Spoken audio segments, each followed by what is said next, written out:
a tax collection agency, the Harvard Alumni Association,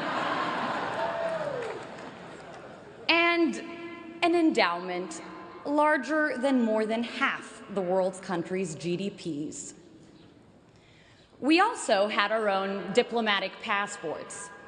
Nowhere did I see this more clearly than at U.S. immigration at Boston Logan Airport. Whenever they saw I was coming from the Middle East, "What were you doing there? Why are you here? Why did God make you from the Middle East?" But I made sure I dressed like our overly proud Harvard dads, with Harvard hat, Harvard shirt, Harvard shorts, and Harvard underwear. And as soon as they saw I was a citizen of Harvard, "Oh, you go to Harvard? Surely you must not be a national security threat. Welcome to America." And suddenly, all the gates to the American dream opened wide. I saw it everywhere, this Harvard nation, but I saw it not just in the hard structures, but more importantly, in its invisible institutions, the invisible scaffolds around and undergirding the hard institutions. I saw it in the quarreling columns of the Crimson newspaper, its kung fu fights of ideas and lively student debates, with the potency to propel policy changes by the next morning's print. I saw it in our cluttered bulletin boards, bustling with life, with announcements of student-led conferences, Broadway-worthy shows, and dorm room projects turned world's next Facebook, smothering each other for our cursory glimpse. A trivial detail, these cluttered boards that often slipped notice. But where some saw papers, I saw passions, purpose, creativity. I saw a heartbeat of civic community's vivacity.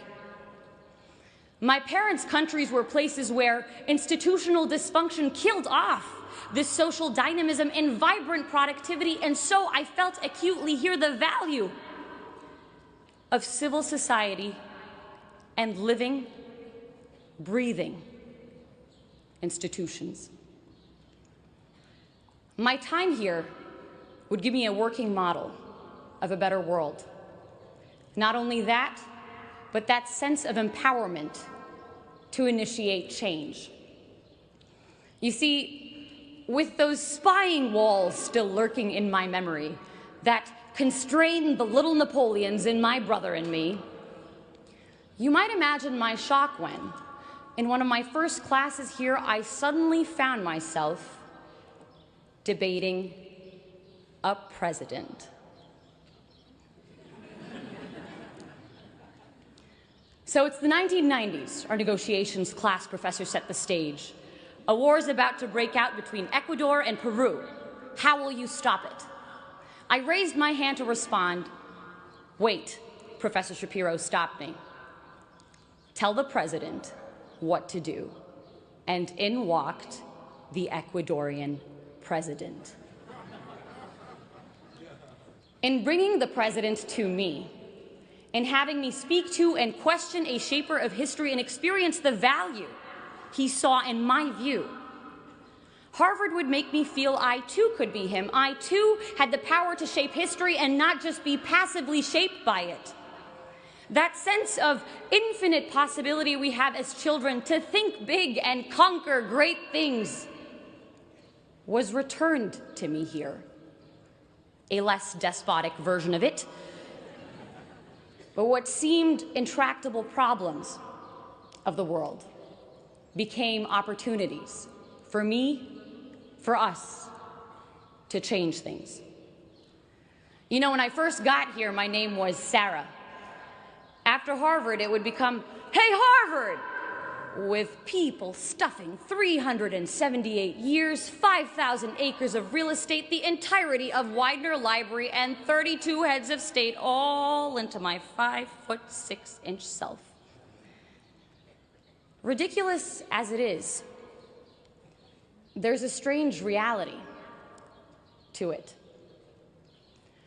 Arab-American author Renda Jarrar pictures inhabiting a new place as running barefoot, the skin of our feet collecting sand and seeds and rocks and grass until we had shoes made of everything we'd picked up as we ran.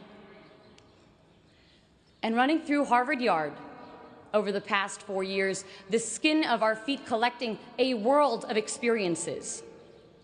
We each become this place in a strange way. Each of us picking up bits of people and history and ideas that changed the way we saw the world. Accumulations I hope we will continue to wear on our souls and leave a footprint of all the best we took from Harvard Yard on our new destinations. And that's why I am hopeful for the future. I am hopeful because of my dining hall dinners spent marveling at friends who, while their countries wage bloody war against each other, are able to carry out civil conversation and build generative projects together.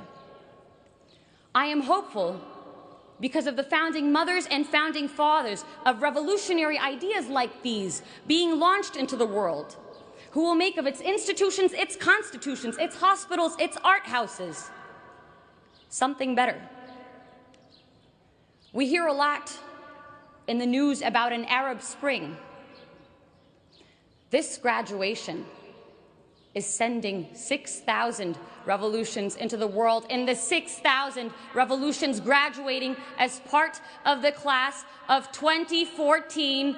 If we take those revolutions, those great ideas sparked behind Chipotle burritos and Starbucks coffee cups in our version of Tahrir Square, Harvard Square, out with us into the real world, into the real Tahrir Squares, and make something of them. Revolutions not in arms, but in minds, more powerful and permanent and pervasive. For this isn't a Ukrainian revolution or an Arab Spring, but a global revolution. This is the Harvard Spring of 2014. This is the Harvard Spring.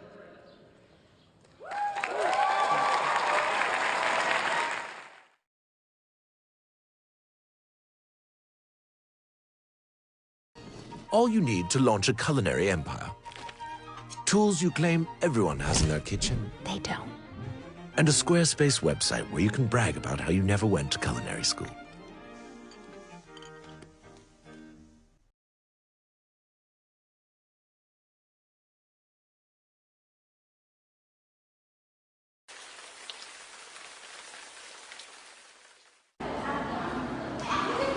পানিতে পাতানো chair table, গোড়ালি সমান সে পানিতে ঘুরে বেড়াচ্ছে রং বেরঙের মাছ। পানিতে পা ডুবিয়ে পায়ে মাছের ছোঁয়া নিয়ে খাবারের স্বাদ গ্রহণ করছেন অতিথিরা। সাতক্ষীরা শহরের বাইপাস রোডে বকচরা এলাকায় গত জুলাই মাসে চালু হওয়া অভিনব এই রেস্টুরেন্টটি ইতিমধ্যে মানুষের মন জয় করেছে। বিশেষ করে শিশুরা এখানকার পরিবেশ বেশি উপভোগ করছে। বৈচিত্র্যময় অনুভূতি পেতে দূর দূরান্ত থেকে মানুষ আসছে এখানে। দেশে এর আগে এমন রেস্টুরেন্টের খবর জানা যায়নি। আমি মোহাম্মদ রিপন, আমি ঢাকা থেকে এসেছি।